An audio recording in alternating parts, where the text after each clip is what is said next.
Are you more upset about R-Truth's run-in in the main event of Backlash 2025 or Travis Scott's run-in at WrestleMania 41? Let's review Backlash 2025. First off, do you know the TKO group, the group that owns the WWE, had almost $1.3 billion in revenue in Q1 2025? So why are we throwing so many advertisements on the mat like this is an indie show? An injury lawyer? Really? Actually, do you think I can use their services for all the pain and suffering we've had to endure over the past few weeks from the WWE creative team? Maybe those advertisements work. Thanks, WWE. While we're at it, can we get a stand for the Prime Energy drinks? Why are they ringside on a rolly cart? The first match of the night featured the Fatal 4-Way for the United States Championship. Jacob Fatu retained against LA Knight, Drew McIntyre, and Damian Priest. But the highlight came with the debut of Jeff Cobb. For those that don't know, Jeff Cobb came off a really great run in New Japan Pro Wrestling. He had spent some time in Lucha Underground and was considered one of the top free agents this year. He's also apparently a really great troll on X, as he spent the days leading up to his debut arguing with TJ Perkins, remember him, and his wife, about how no one apparently likes Jeff Cobb. It appears that Cobb will be joining the Bloodline as he debuted alongside Solo Sikoa, but Jacob Fatu seemed very suspicious of Cobb's appearance. In a pretty big upset, Lyra Valkyria defeated Becky Lynch to hold on to the Women's Intercontinental Championship. But all anyone was talking about after the match was Lyra's fiancé, who Becky Lynch taunted during the match. His name is LJ Cleary, and he is a professional wrestler. He started back in 2014. But this guy's choice in appearance and outfit had the internet going absolutely wild, and in many aspects giving hope to all of the average dudes out there.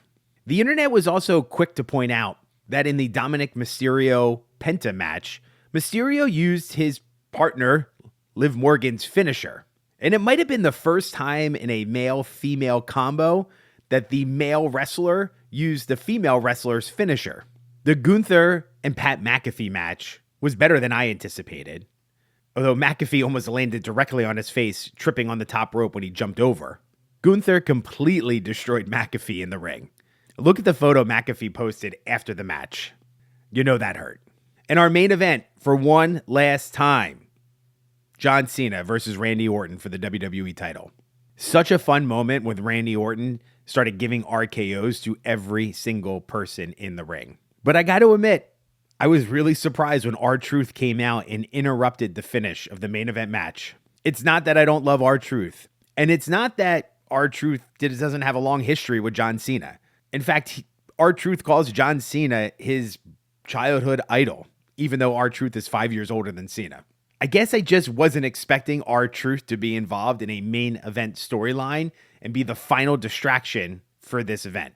I'm also getting really nervous that every single John Cena match is going to end with a low blow and then hitting his opponent in the head with the title belt. Because that's how WrestleMania 41 ended, and that's how Backlash 2025 ended. I can't figure out if the creative team is laughing at us with the R-Truth run-in, or they're trying to make everyone happy with the R-Truth run-in, saying, hey, we know you were upset with Travis Scott at the end of WrestleMania 41. Here's R-Truth. And I don't know how I feel about that. The most interesting part of the night was at the end of the match. As John Cena was leaving the ring, the fans started to cheer him very loudly. Cena looked like he was getting emotional as he left the ring, almost looking as if he regretted turning heel, which gave us a slight peek into the future about what may happen for John Cena. Excellent storytelling right there. What were your opinions of Backlash 2025?